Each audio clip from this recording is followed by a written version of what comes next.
They're wonderful, they're approachable, they're ingratiating, they're sweet, they're polite, they're funny. What does it take to become the most prolific actor in Hollywood history? Not the most famous, not the richest, but the one who simply never stopped working. In an industry built on glamour, vanity, and impossible odds, Eric Roberts chose endurance. While most stars wait years for the right script, Roberts says yes again and again to every call sheet that hits his inbox. From Oscar nominations to B-movies with names like Sharktopus and Cowboys vs. Dinosaurs, his resume stretches beyond logic, over 700 credits and counting. This is not the story of a rise and fall. It's the story of a man who turned the fall into a lifetime climb. Welcome to the strange, relentless, record-breaking career of Eric Roberts, Hollywood's hardest-working man. Eric Anthony Roberts was born on April 18, 1956, in Biloxi, Mississippi, into a family where drama was a way of life. His parents, Betty Lou and Walter Grady Roberts, ran an acting school for children in Atlanta, a creative haven where stories weren't just taught, but lived. Eric and his two younger sisters, Lisa and Julia, grew up backstage among stage props and makeup kits. Yes, that Julia Roberts, the future Oscar winner of Pretty Woman, and Erin Brockovich. For Eric, acting wasn't a career choice, it was survival. As a child, he struggled with a severe stutter, the kind that turns every sentence into a battle. But on stage, something shifted. He discovered that when he memorized lines and spoke in character, the stutter vanished. Theater became therapy. Performance became freedom. He studied acting with obsession in London, in New York, and eventually in the grind of off-Broadway productions. By his early 20s, he was already being called a natural, an intense, magnetic presence who could shift from charm to rage in a blink. In 1978, after a brief stint on the soap opera Another World, Roberts landed his first film, King of the Gypsies. It was the kind of debut actors dream of, a leading role alongside Sterling Hayden and Susan Sarandon. Critics noticed. Hollywood took note. A new star seemed to be born. Through the 1980s, Eric Roberts was everywhere that mattered. He was young, electric, and unpredictable, the kind of actor who made directors lean forward in their chairs. In Star 80, 1983, and The Pope of Greenwich Village, 1984, he delivered performances that critics still cite as career-defining. There was a reckless vulnerability to him, a combination of Marlon Brando's ferocity and James Dean's fragility.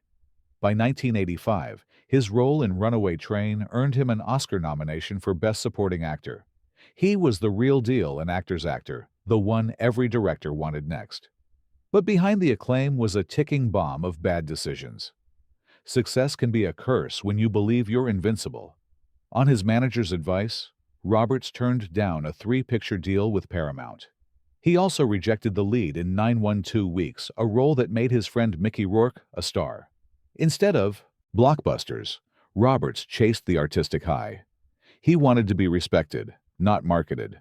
Hollywood doesn't always reward that. Then came the spiral. Drugs, arrests, a 1987 incident that landed him in handcuffs for possession and resisting arrest. For a man once tipped to be the next Al Pacino, the fall was fast and public. He would later admit, "I met Oliver Stone high as a kite. He took one look at me and walked away as he should have."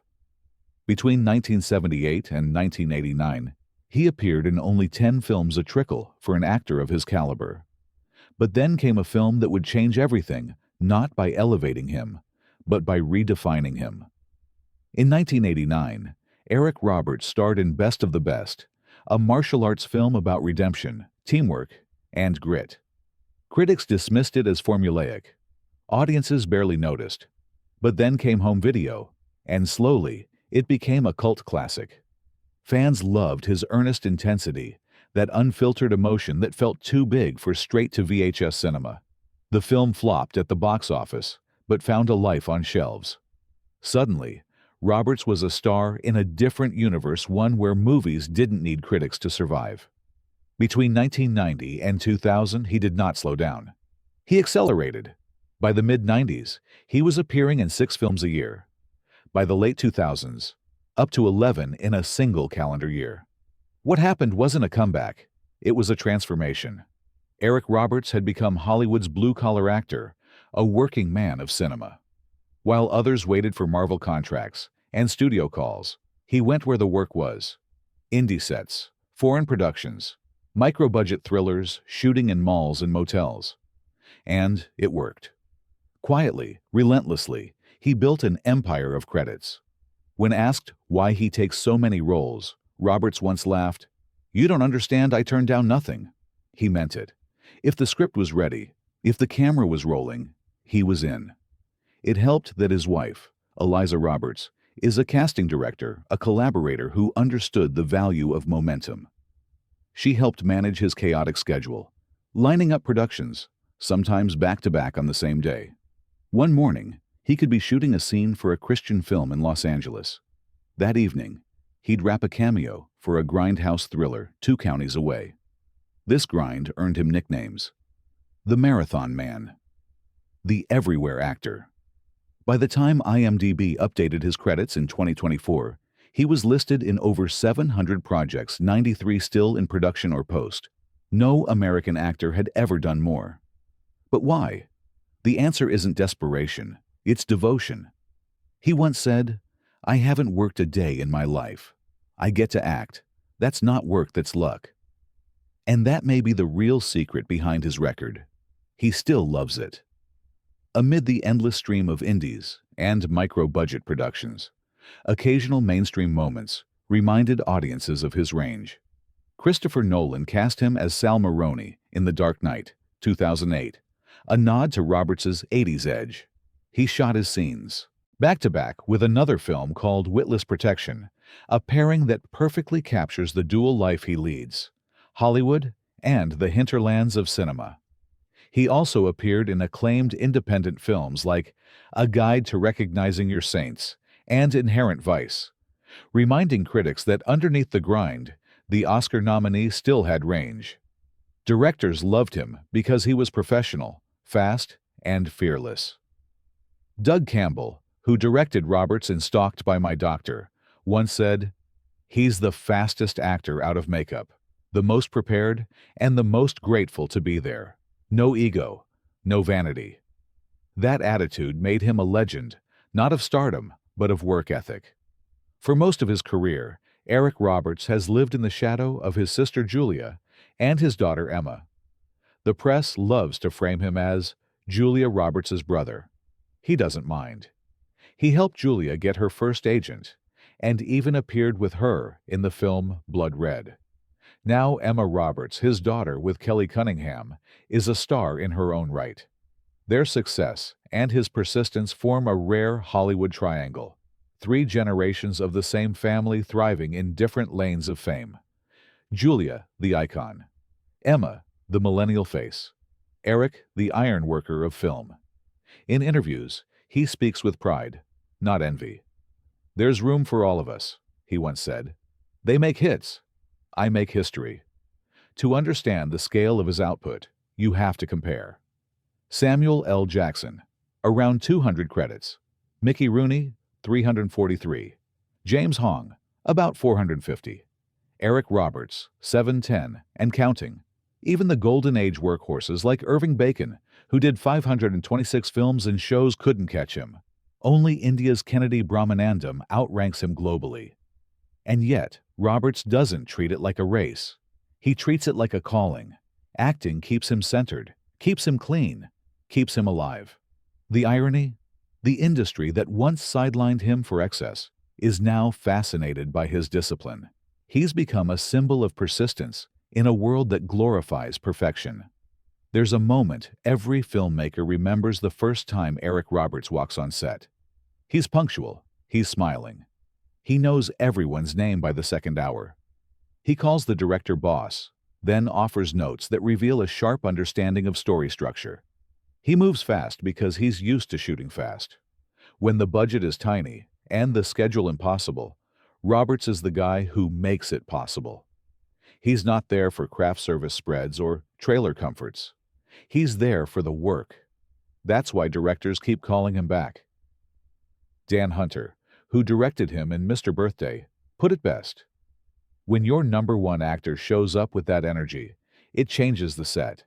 It reminds everyone why we fell in love with making movies in the first place. Roberts has found a way to reignite that love in dozens of crews a year. He's the blue-collar patron saint of independent film. Of course, no marathon comes without a price. Critics argue that quantity can erode quality. Some of his projects have titles that sound more like parody than prestige. He's been in Christmas thrillers, sci-fi spoofs, and low-budget horror films that barely find distribution. But Roberts doesn't measure success the way Hollywood does. He measures it in scenes completed, days fulfilled, characters explored. Each role, no matter how obscure, adds another layer to the experiment. He's not trying to make the perfect film. He's trying to live the perfect creative life. And maybe that's why his career endures. Because he refuses to let it stop. Eric Roberts' story is more than a trivia fact. It's a mirror of what Hollywood truly is. A place built on dreams, risk, and reinvention. He's tasted prestige, scandal, redemption, and obscurity, and somehow managed to keep filming through them all.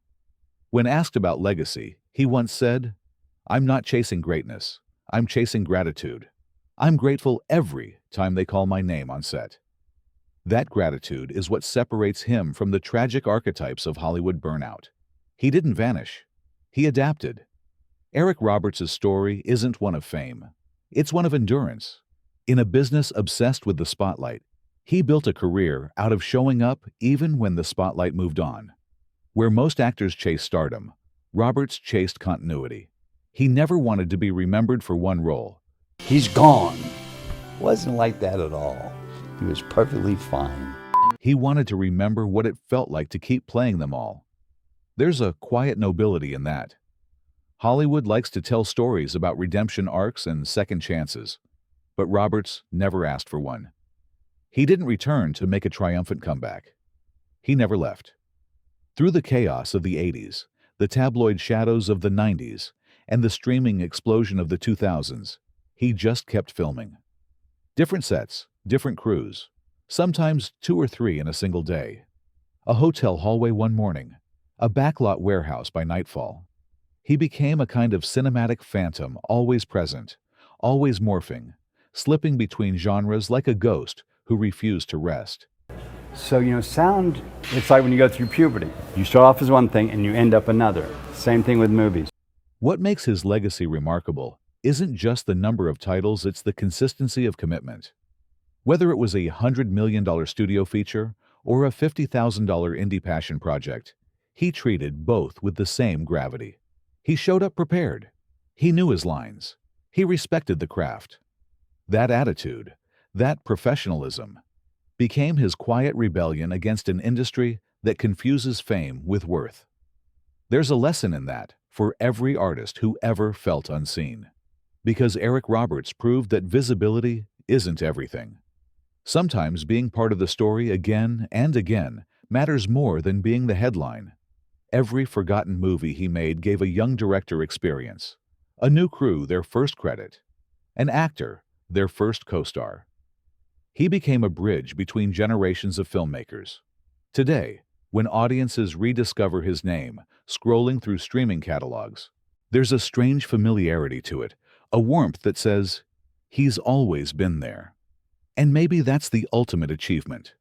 Not the fame that burns fast and fades, but the legacy that lingers quietly in the background of culture. Eric Roberts may never stand at the podium again holding a golden statue. But look closer. He's in the DNA of modern Hollywood. He's the connective tissue between eras, the last of the old-school grinders and the first of the digital age workhorses. He proved that success isn't about perfect choices, it's about constant motion. When he once said, "I haven't worked a day in my life," he wasn't being arrogant. And I have a great stepson, and I have a great everything going on around me. I have no complaints whatsoever. You look so happy. He was speaking the truth of a man who found peace in purpose. For him, acting wasn't survival, it was salvation. And maybe that's why, all these years later, he's still here, still saying yes, still moving from one set to the next. Because Eric Roberts doesn't need Hollywood's permission to keep going. He's already outlasted its judgment. He turned rejection into momentum, and momentum into immortality. In the end, that's how you break records in Hollywood. Not by chasing perfection, but by never, ever calling it a wrap.